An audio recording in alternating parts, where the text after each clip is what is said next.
David, consider kind of the full scope. Consider your reaction to the whole series, really. Yes, we just went live.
Thoughts? You want to share any? I think I'd like to show solidarity with them, give me a T-shirt with I am him on the front and infidel on the back. Sounds good. We'll print them up. I like it. I haven't told my wife this, but I kind of would like it. Tattoo? Tattoo, yeah. Tattoo right there. Getting tattooed. Darn. Sean. Hi. Maybe a T-shirt then. Yes. T-shirts. The whole series is real high. That's what I wrote. Right. Because it's eye-opening in lots of different ways. It's eye-opening, oh, this is happening, but it's also eye-opening, this is their response. Yeah. Right. Absolutely. And the bad stuff is certainly there, and it's certainly bad. But it's the response that's amazing. Yeah. What is the difference between making a decision long ago and making a daily choice of faithfulness? We're not constantly having our faith tested. No. No. But we still need to practice our faith daily. Right. They're forced to make this decision every day. Yeah. But we're really supposed to. Yeah. We're not supposed to just say, oh yeah, I said the sinner's prayer back a long time ago. And that's not as much of an issue for us Presbyterians because we don't think about it in that way sometimes. But we still kind of go, oh yeah, I did that. I'm good. I don't have to worry about it anymore. We hear the term within our denomination as reaffirmation of faith, as if somebody has gone away and then they come back. Oh yeah, reaffirmed. And I wrote that down every day. Yeah, a daily reaffirmation. Reaffirmation, personal, in as a church or a denomination or whatever, or Christian, corporate. Right. Do you think we ought to say to each other before we get raised? This could be the last day of my life. I think it might.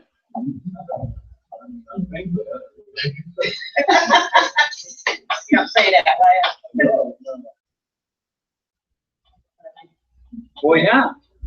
And it's, the odds are more in our favor than it is for them, but doesn't mean that this Between this and the book that John gave me to read, I've got to change my point of view somehow without doing anything, and I'm just glad happier. I don't think you have that. Good. And I mean, there's less of me to be happy about every day. I still look up, I see God's creation, and my gosh, this is great. Grandkids come, I think, my gosh, this is great. Not a matter of energy. Anyway, I think it's decreased myself. It's good. What might you expect the response to be from those who have lost everything and are still in the face of danger? Well, before watching this, what would you expect that reaction to be? Yeah. And yet what we see is this, for the most part, maybe not hooray, but God has put me in this place and it's okay. I'm going to be okay. It's interesting. You really, the word is fair. Right, you would think. How can it get any worse? But they're thankful for what they have. Yeah. Opposed to worrying about what they want. Yeah. Given the brutality of the way it's conducted over there, if you walk to the end of the block, step on the closers. Oh, yeah. So, yeah, in the box, pretty good deal. Right, yeah. And yet, so often, with the exception of maybe Dave Bowman, everybody's not, that's not our go-to position. We don't wake up and say, yes, I'm breathing today. We get free good. Right. Hey, you have an old congregation. Yeah, I know. I was going to say that, but then I decided not to. It's okay, we know we're up.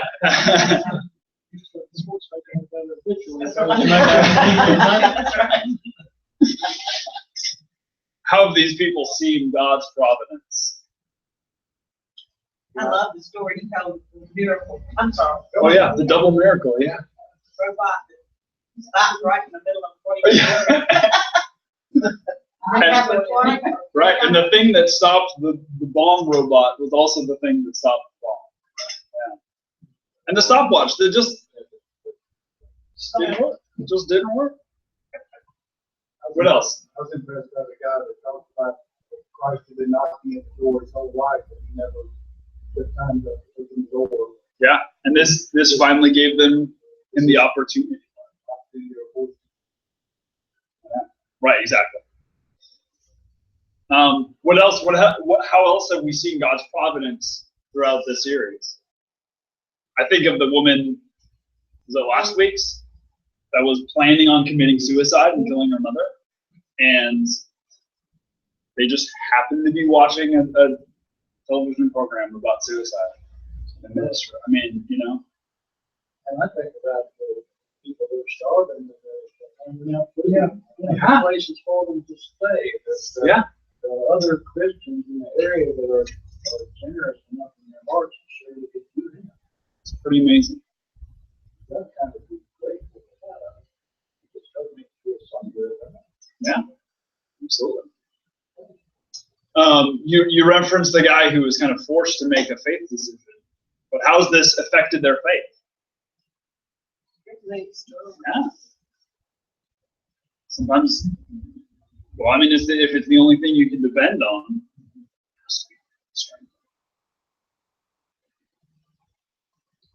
how about you? Have you been encouraged by these stories of persecuted Christians? If so, how? If not, that's okay. You can tell me about that too. That's the question itself, whether you can stand up to the extent that. Yeah. And as I told you earlier this week, my job is to ask those hard questions. So you think about this stuff. But that's a valid question. Would I be able to? That girl, Skipper, that here in the United States, she said she didn't know she could. Mm-hmm. Right? That's a lot.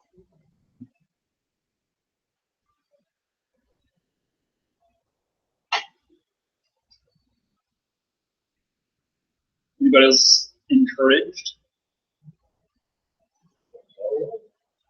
I know you're already. Yeah. We go through challenges every day, but none of us have gone through that. No, right. We have having problems. Right. Yeah, the problems that we deal with is. Yeah. Yeah, now, compared to those people, I'm not only alive, I'm wealthy in life. Oh my goodness, yes. I eat every day, I make myself sick. I do what I want, I don't have to do that. That's what I do, what I have to. But even then, it's kind of an experiment. Sure. I need a little, zing in my salad. I'm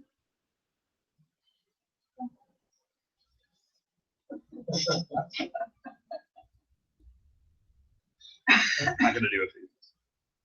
Let me read to you Romans chapter 12. You've probably heard these words before. But just listen. If you want to look it up and read along, you may, but you can just listen.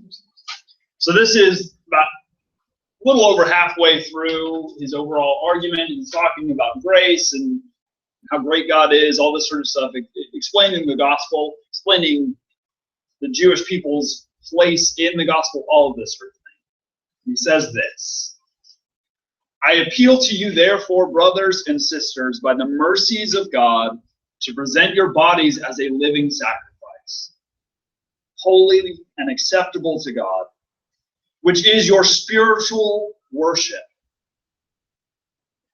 Do not be conformed to this world. Or the word he uses there is this present time, sort of the thoughts of the culture, all that sort of stuff. But be transformed by the renewing of your minds, so that you may discern what is the will of God, what is good and acceptable and perfect. For by the grace given to me, I say to everyone among you, not to think of yourself more highly than you ought to think, but to think with sober judgment, each according to the measure of faith that God has assigned. For as in one body we have many members, and not all the members have the same function. So we who are many are one body in Christ, and individually we are members of one another. We have gifts that differ according to the grace given to us. Prophecy in proportion to faith, ministry in ministering, the teacher in teaching, the exhorter in exhortation, the giver in generosity, the leader in diligence, the compassionate in cheerfulness. Let love be genuine. Hate what is evil, hold fast to what is good.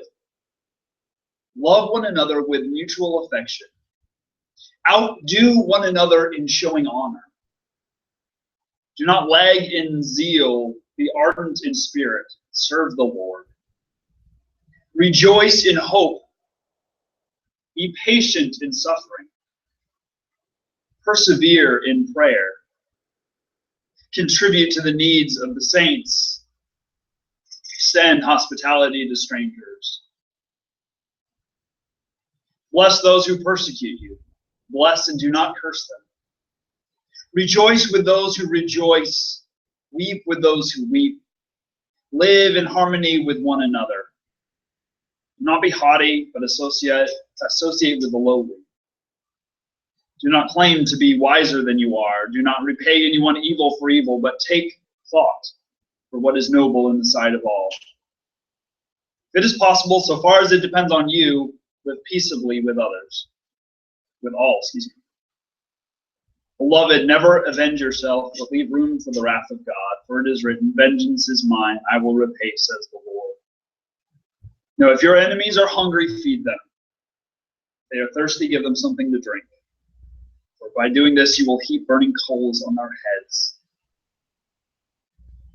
Do not be overcome by evil, but overcome evil with good.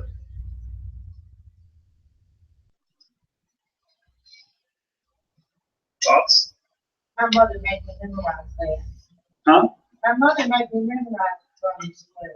It's a good one to remember. And I really wasn't sure why. Maybe it was probably the stuff. What was the guy with the mystery that had the church? Glenn? Oh, yeah, Glenn. That kind of made me think of that story he told about those kids that broke into his house and stole his two The guitars and yeah. guitars. And tracked them down, or the police tracked them down, or whatever, they got tracked down. Yeah. And he gave, it seems like he gave them a note. Perhaps, but anyway. I don't remember. Yeah, he may have. He took them and gave them, forgave them. That's a reflection of that passage. That's not very easy to do. No, it's not. No, it's not.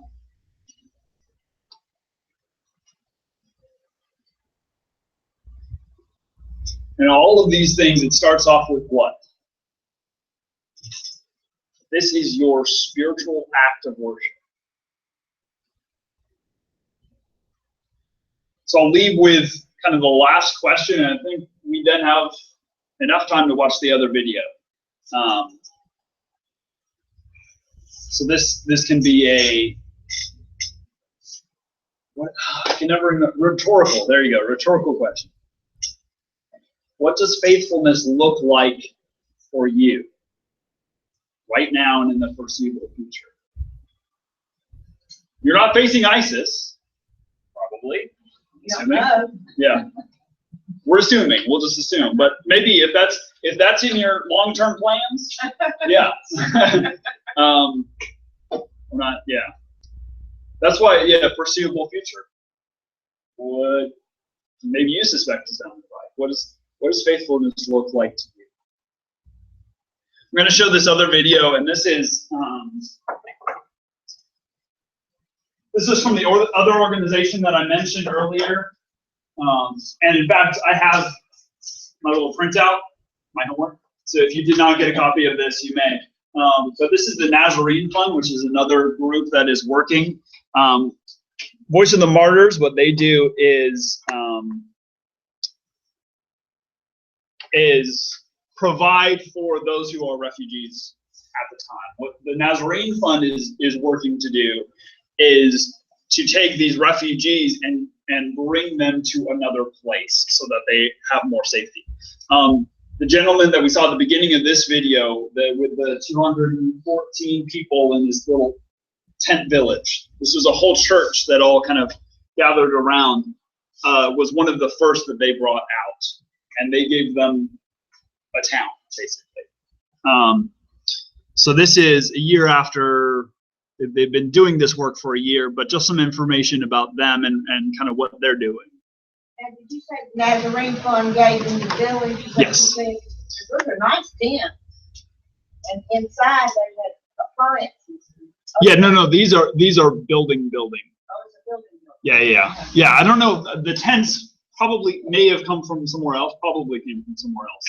This is what Nazarene, that particular group of people, has been brought out to another country, still in this general area, but they've been moved to have their own place.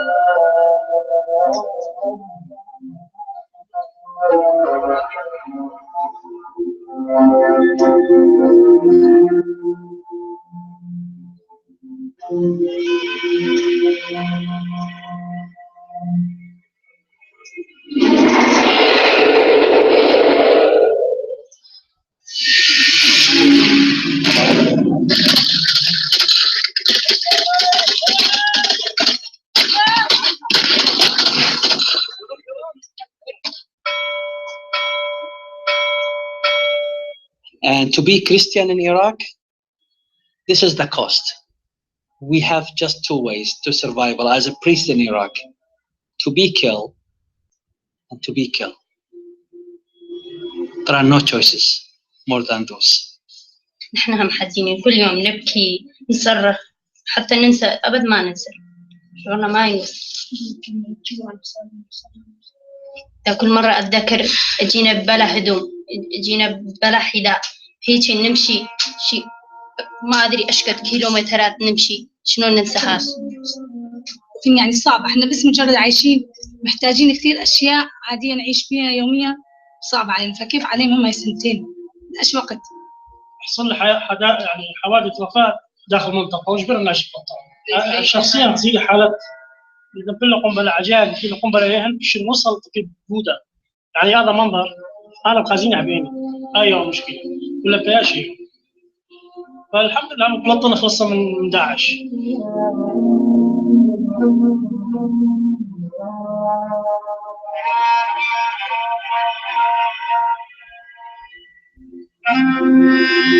The life here, we have a long, long day. It's not like another day in other countries. People, they are living in the same place. One family has one container that's been caravan, 10 by 15 feet. All of them, there are hundreds of people here. They are sharing the same restaurant, the same showers. بداية الخيام كعوائل والضخم. يعني نحكي حياتهم دياتهم بداية عشنا بالمخيم خيام، يعني غزال كرفانات بالنسبة للخيام جنة وكرفان، بس هاي الأعداد كل واحد صار مكان يعيش كل واحد لا يشوف أخوه لا يشوف أبوه، افترقت العالم مشاكل هواية هنا. حمامات أصعب من دي الجيبن حمامات هي كان السبح كان تواليتات يعني كلها مشتركية من دي حلو سواعي من دي أنا صعب منطقة رخوة ياخذ ثمانية بكرفان يعني وهوصل البراي ثلاثة بالأبد يعني هذا أصعب من دي بقراية. They blew up my church in front of me, and that time I realized what's mean to fly in air by bomb, by explosion. After a while, I've been kidnapped for 9 days. I'm still listening. I can hear that the voices when they were telling me you are infidel, you are dirty, you are American spy, you are. Still, I feel where is the pain, the same places in my body where they hit me. I spent 9 days.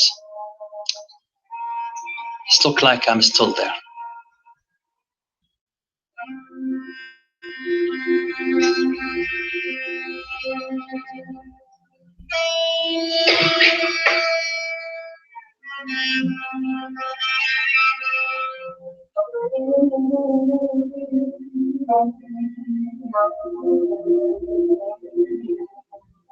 We have to save these Christian communities in the Middle East. The Christian communities that were there first. Some of these were there with the apostles. Shame on us if we cannot do this.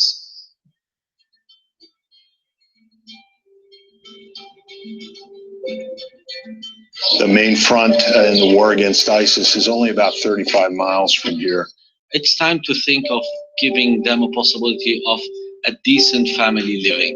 Once they move to a house, there is a sense of relief. And they say, this is the first time I feel I am a human being. If the future give to my people love and justice, so whatever, doesn't matter where is that future. It will be here or outside.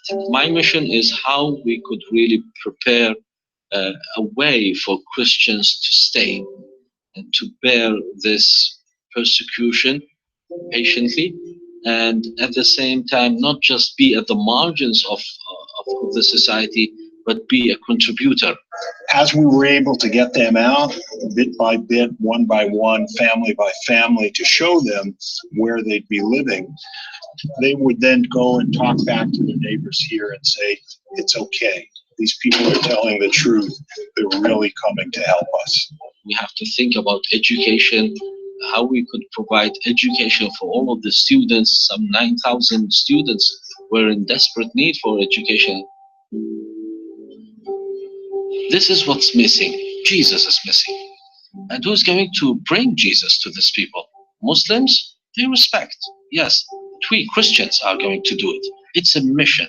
It's a mission out of the faith that we hold as Christians. All we need at this present time is a help, a hand of help, so we could make this mission possible. هسه الاغراض اللي هون خلف الله عليكم على الجماعه اللي عينطونا كل واحد غرض عينطونا عيمشونا يساعدونا. Without Mercury 1, this would not have been possible. There was nobody else that was coming to move these folks out.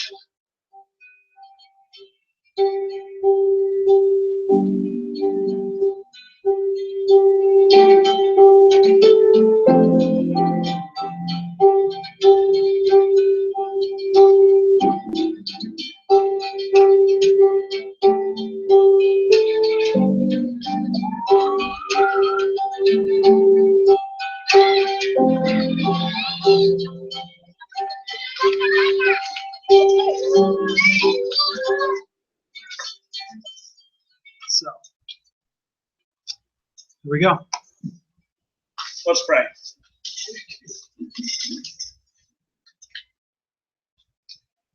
Lord God, thank you for your faithfulness to us. In our good days and in our bad days. In days that we are happy that we are alive, and in days that we wish would end.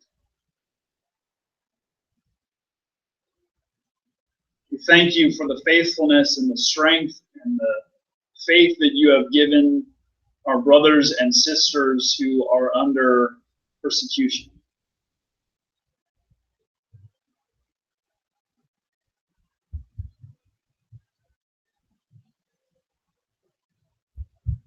Thank you for their stories.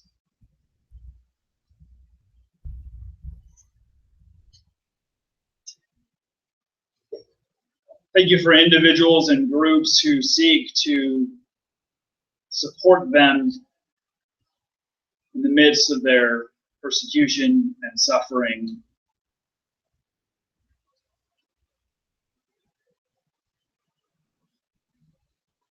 Lord God, show us how we might be strengthened by their stories, and we might work with them and for them.